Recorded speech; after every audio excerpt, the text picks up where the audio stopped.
सुधीर भाऊ शेवटचा प्रश्न महाराज, मला स्पेसिफिक प्रश्न आहे अध्यक्ष महाराज. आजच्या यादीमध्ये 16वा प्रश्न आहे आणि अध्यक्ष महाराज मी स्वतः अनुभवलं. माझ्या मतदारसंघात खोट्या पावत्या देऊन धान उत्पादक शेतकऱ्यांना अध्यक्ष महाराज त्यांना माल विकत घेतला. 1.5 वर्ष संघर्ष करावं लागलं.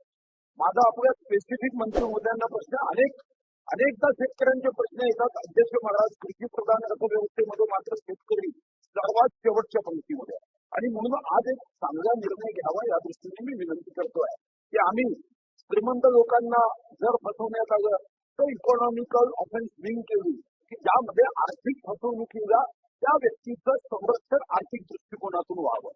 मी स्वतः 5 महिने 99 मध्ये मंत्री असताना ग्राहकाच्या संरक्षणासाठी अध्यक्ष महाराज ग्राहक न्यायालय आपण केलं, कौटुंबिक न्यायालय केलं, तज्ञिकेमध्ये फसवणूक झाली तर रेरा केलं. माझी स्पेसिफिक सरकारला विनंती आहे की बदलत्या परिस्थितीत लोक आता शेतकऱ्यांना फसवायला लागले.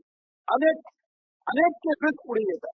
स्वतः मी लिंकेजच्या बाबतीमध्ये इतकं सरकारने सांगितलं यावेळी लिंकेज सुरूच आहे.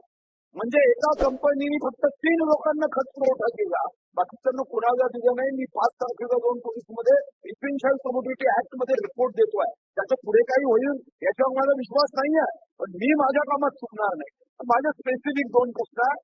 एक, ईओडब्ल्यूच्या धर्तीवर AOW ऍग्रीकल्चर ऑफेन्स विंग सरकार करणार आहे का?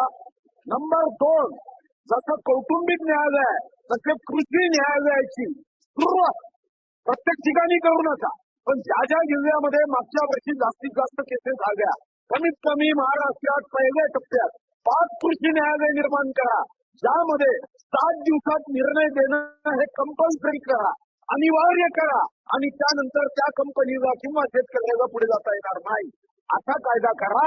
तर खरे आपण शेतकऱ्याच्या कष्टाचं अन्न ताटात खातो अशावर शिक्कामोर्तब होईल. म्हणून आज 2 घोषणा करता येईल का? कृषी न्यायालय आणि ऍग्रीकल्चर ऑफेन्स विंग. धन्यवाद. अध्यक्ष महोदय, ज्येष्ठ सदस्य सुधीर भाऊंनी अत्यंत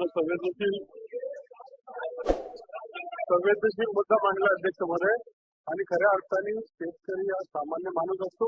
एक 50,000 70,000 लाख रुपयाच्या बिलसाठी तो कुठं कोर्टात जाईल, कुठं सगळं करेल, हा बराच खर्च होत असतो. आणि म्हणून अत्यंत चांगला सुझाव दिलाय. राज्याच्या प्रमुखांशी, 2 उपमुख्यमंत्र्यांशी बोलून हे असं करता येईल याच्यासाठी सकारात्मक भूमिका घेण्यात येईल.